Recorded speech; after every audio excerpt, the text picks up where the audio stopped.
So that's topic number one on resilience and leadership. We're going to move into pillar number two, which is on how do you maintain and sustain peak performance. And we have with us here a coach. Her name is Sophie Horn. She's an executive performance strategist, and she's also the creator of the Executive Reset. She has done over 1,000 coaching sessions under her belt. She helped C-suite leaders overcome overwhelm, reclaim their time, and she leads with clarity using tools grounded in neuroscience and not just theory. So, if you have ever wondered how you can perform at your best without burning out, this is the coaching session that you're looking forward to. So, ladies and gentlemen, a big round of applause for Sophie. Thank you, Eric. Good afternoon, everyone. Let's start with a simple self-assessment. So over here, you see some words. So please pick out the words that best describe how you have been in the last 2 weeks.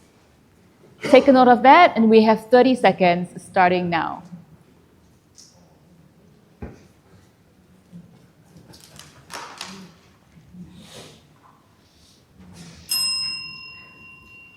All right. So 5 years ago, a gentleman by the name of Alex got in touch with me. Alex is a senior department head of a global company. He was from an elite university, and he started his career as a top performer, always delivering results, meeting his targets, and he was earmarked by his company for career progression. So he worked really, really hard. 14-hour workdays, not taking a break, answering his emails and messages on his vacation, and saying yes to every single project.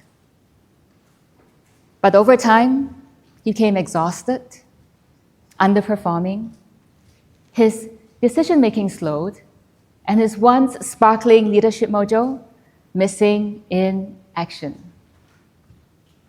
And so Alex panicked. That was not who he was. And he tried everything. Time management hacks, delegation tips, and even a mindfulness app with a voice so soothing, it nearly put him to sleep in the middle of a quarterly review. But nothing worked. And so in desperation, he reached out to me. When I first met Alex, he was showing all these symptoms here you see circled in yellow. And so during our first consultation, I pointed out the problem to him. The reason why he was facing these issues, and the reason why some of you may be facing these issues, is because your brain is switched off. So that brings me to the one big idea that I would like to leave you with today. Sustainable high performance is not about working harder. It's about learning to lead with your brain on. Here's a scan of someone's brain with chronic stress. Can you see the blue regions here? That shows brain inactivity or low activity. So for the purpose of my presentation, I'm calling that brain off. So the scientist from the University of Maryland found that when a person is under chronic stress, the brain is switched off. Do you see the dark blue regions right on top there? That's where your prefrontal cortex is. And do you know what your prefrontal cortex does? Anyone? Emotional regulation. Well, the prefrontal cortex is actually for your executive functions, so like your organizing, your planning, your decision-making. So I suspect that if we were to scan all of your brains here today, many of us might have brains that are largely blue like this. So here is a brain scan of a brain that is switched on. Can you see the difference? It's largely red. That shows the key regions are lit up. And at the regions where we need to make the decisions and executive functions.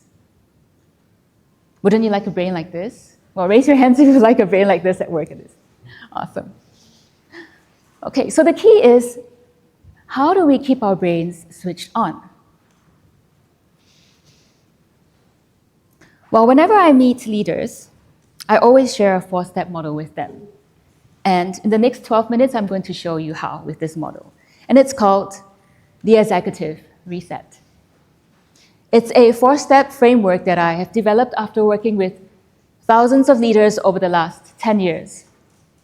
So let's look at the first issue. Your brain is on survival mode.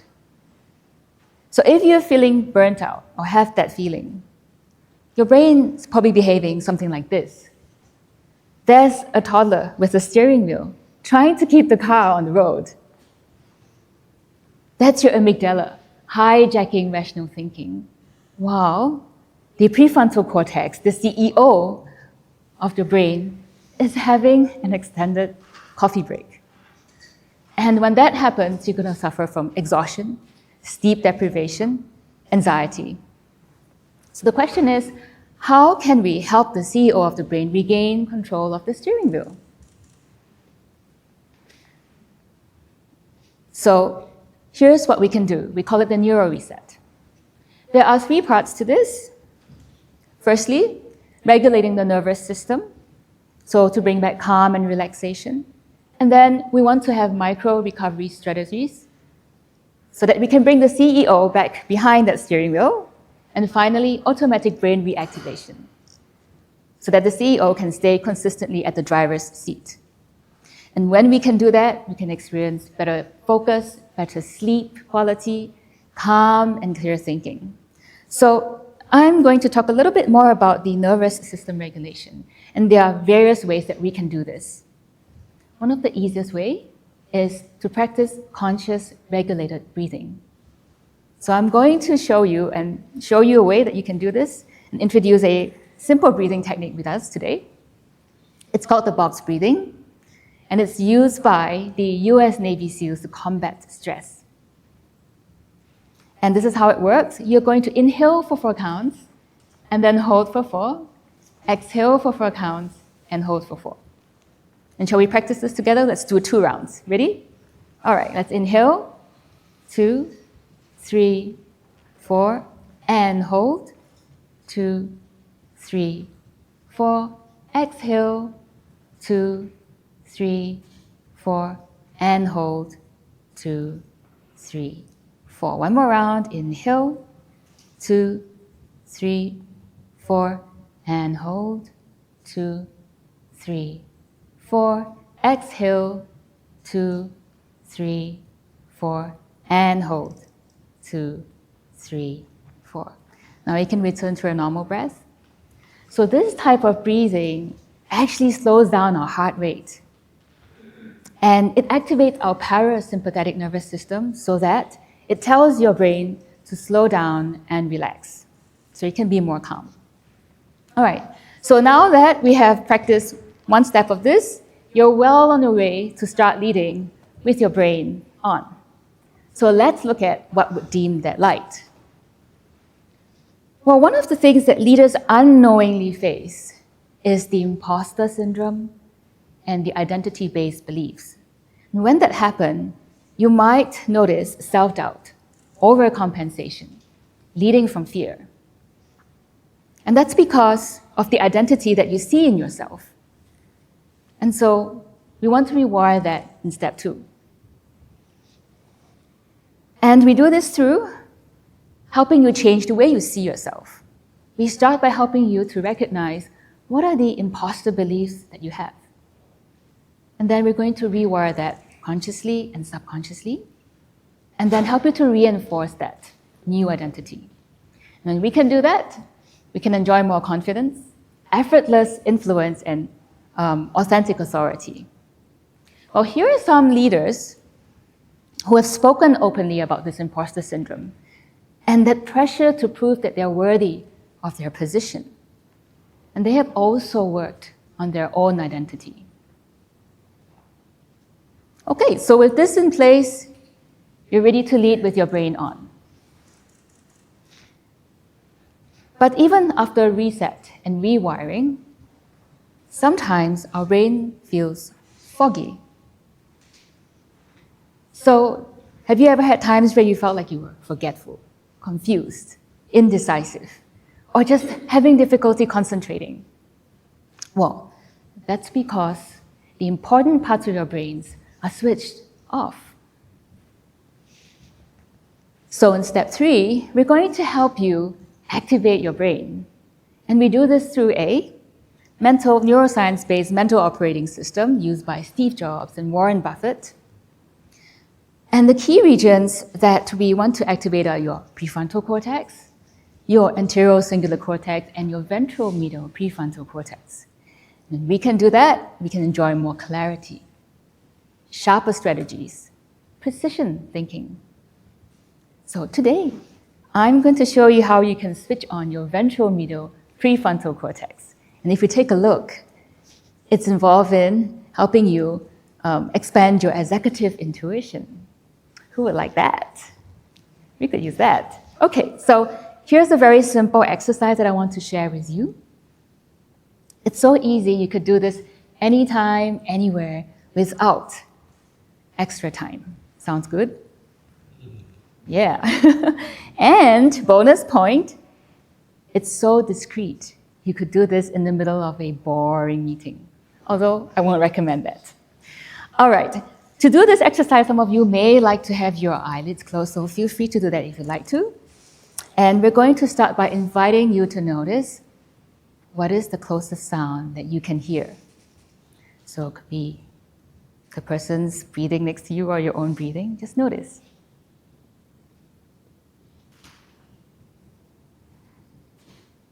All right, and please then shift your attention further to the furthest sound that you can hear.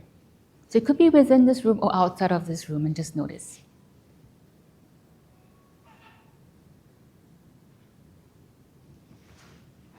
All right, so if you have your eyelids closed, you may open them now. You probably didn't notice any of these sounds before I asked you. And that's the power of shifting focus. And this type of sensory attention activates those key regions, increases the gray matter there, and over time is going to rewire your brain for better decision making. And as Dr. Tara Swart, a renowned neuroscientist, explains, our brain and our gut are actually connected by a nervous system. And so that gut feeling is not just a metaphor. It's biology. And when we learn to listen to it, we can unlock a new level of executive clarity.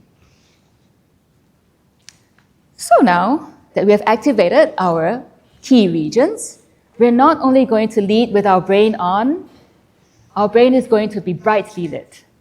Sounds good? Well, but some of you may ask me, but Sophie, my brain is brightly lit.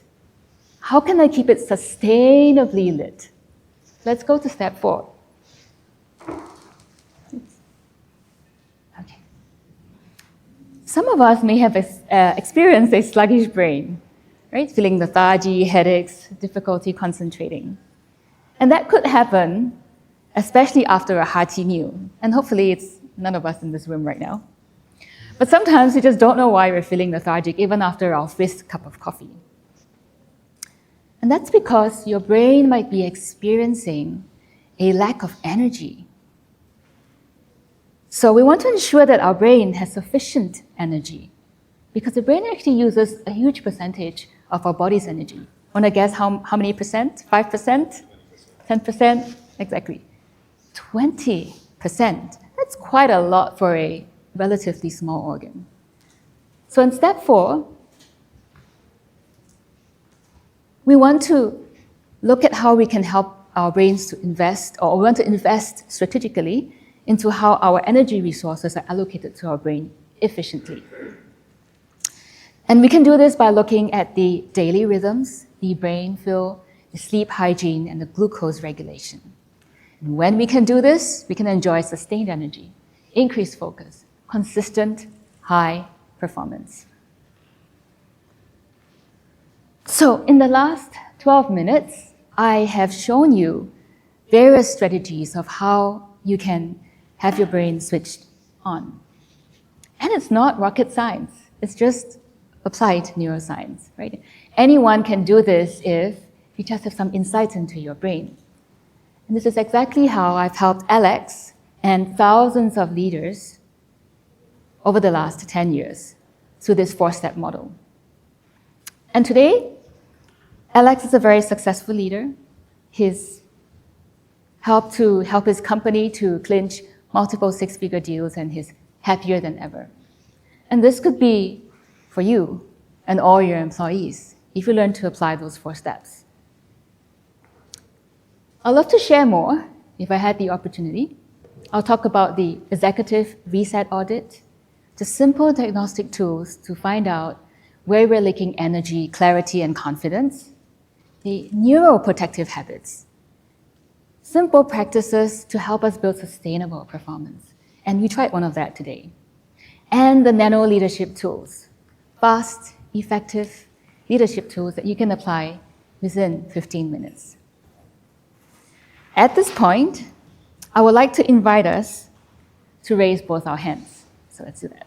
All right, everyone raise both your hands. Okay, and then very, very gently, place it on your head. So I'd like to acknowledge what's between your ears. It's worked so hard for you all these years and brought you to where you are today. So let's make that commitment to lead with our brain on. And to do that, I'd like us to say this together out loud. Ready? I choose to lead with my brain on. Thank you, and I wish you a brilliantly brain-powered leadership. Thank you so much for helping us to turn our brains on.